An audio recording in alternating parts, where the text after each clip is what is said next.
I have spent my entire career in media and communications. 5 years as a news producer, 10 years doing public relations. That's a long time to be in any field. And after all of those years doing the same thing over and over again, I started to wonder, is it time for a switch?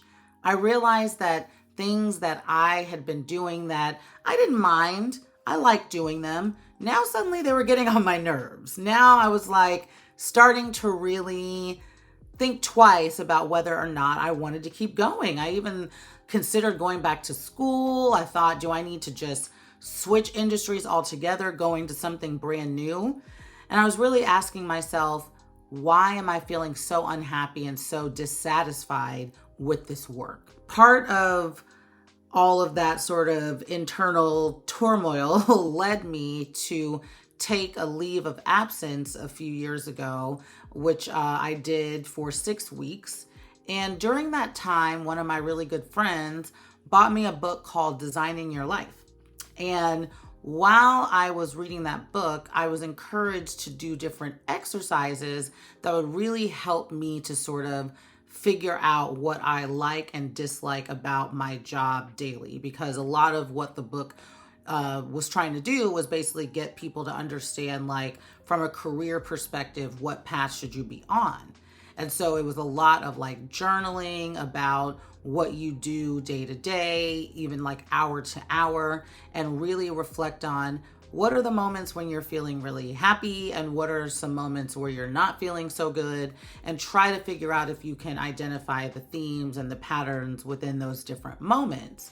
And what I realized was that I actually still liked doing a lot of the basics of communication. I like pitching. I like writing. I like coming up with strategy ideas. I like helping my clients think of new things, think of creative ideas for solving their problems and telling their stories. And I realized I was starting to do less and less and less of that. So it wasn't necessarily that I disliked it. I just realized, dang, I'm not doing it enough. And instead, I'm getting inundated with basically being a glorified administrator. I'm doing paperwork and contracts and finance and management meetings and all these other things. And I'm realizing, you know what? I haven't lost my passion for comms. I still like this. I don't need to go back to school. I don't need to switch careers. I need to be able to get back to what I actually enjoy doing. And so once I had that amazing experience reading that book, I'll put the link to it, not gifted or sponsored in any way, but just to help people out. I'll put the link to it in the description.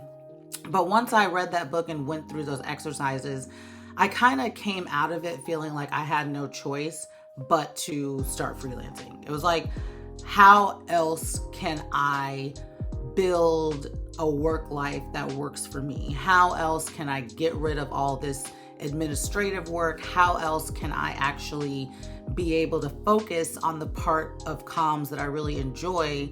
And the only answer I could come up with was, well, I got to start freelancing.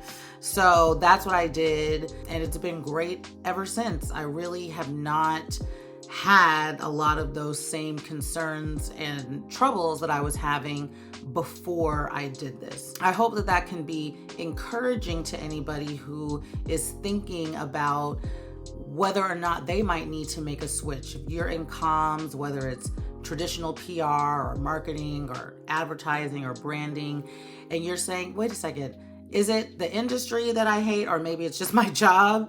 Consider the fact that you still have passion, you still have interest in the work, but you just need to be doing it a different way, and maybe freelancing is the option for you.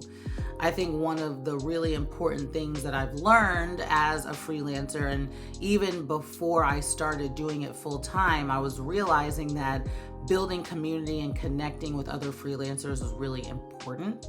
And one way I did that was by joining different newsletters, signing up for different newsletters, just to hear from people who are in the industry and see what's going on.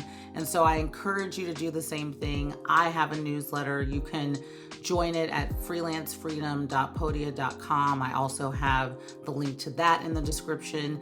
But that's one small way to just be able to start connecting more with what this future could look like, hearing from people who are doing it, getting resources that can help you.